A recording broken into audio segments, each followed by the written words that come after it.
Okay by, చూడండి మనకి హైదరాబాద్ నుంచి వచ్చిన వైట్ కలర్ కరిజ్మా అనేది మొత్తం రెడీ అయిపోయింది. ఓన్లీ బాడీ మీద ప్యానల్స్ మాత్రం బిగించాలి. అంటే లాస్ట్ టైం మనం నంద్యాల వెహికల్ చేసాం, దానికి ముందు ఆ తర్వాత యూనికాన్ కానీ చేసాం, తర్వాత ఇప్పుడు వైట్ కలర్ కరిజ్మా కానీ చేస్తున్నాం, నెక్స్ట్ కర్ణాటక బ్లాక్ కలర్ బండి కానీ చేస్తాం, అంటే చేస్తూ ఉంటాం మనం. అయితే ఈ బండిలో చెప్పేదానికి అంతా నార్మలేను. ఈ హ్యాండిల్ వెయిట్స్ మాత్రం ఫిక్సింగ్ టైపు, ఈ తిరగ గట్టిగా ఉంటాయి. అంటే లోపల హ్యాండ్లో వెల్డింగ్ చేయించి కస్టమర్ ఆ విధంగా ప్లాన్ చేయమని చెప్పాడు, అలా వెల్డింగ్ చేయించి చేసాం. ఇంకా ఇంజన్లో మొత్తం ఇంకా ఎంత ఈ నార్మల్గా మనం రెగ్యులర్గా అన్ని బండ్లు ఎలా చేస్తాం, ఈ బండ్లో కానీ అలాగే చేస్తాం, ఏం డిఫరెంట్ ఏం లేదు. ఓకేనా, ఇది అయితే మీకు ఒక్కసారి నేను ఈ హైదరాబాద్ వెహికల్ది ఇంజన్ బీటింగ్గా వినిపించేస్తాను. షోరూమ్ బీటింగ్ ఉంటుంది భయ్యా.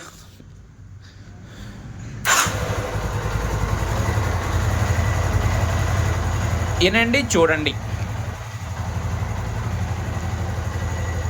ఓకే, నేను ప్రజెంట్ అయితే ఎలాంటి కరిజ్మా వెహికల్ ఫుల్ రిజర్వేషన్ తీసుకోవట్లేదు భయ్య, ఎందుకంటే స్పేర్ పార్ట్స్ అనేది చాలా డిమాండ్ అయిపోయింది. ఓకేనా, ఇది హైదరాబాద్ వెహికల్ గురించి. అయితే మీకు ఫైనల్గా మనం బాడీ ప్యానల్స్ బిగించి కానీ మన ఇన్స్టాగ్రామ్లో కానీ మీకు వీడియోస్ వస్తుంటాయి. బాడీ ప్యానల్స్ బండి స్టార్ట్ చేసిన కాడి నుంచి వీడియోస్ వచ్చాయి కదా ఇన్స్టాగ్రామ్లో, ఇంకేమని చెప్పేది. టోటల్గా అయితే బండి అయితే రెడీ అయిపోయింది.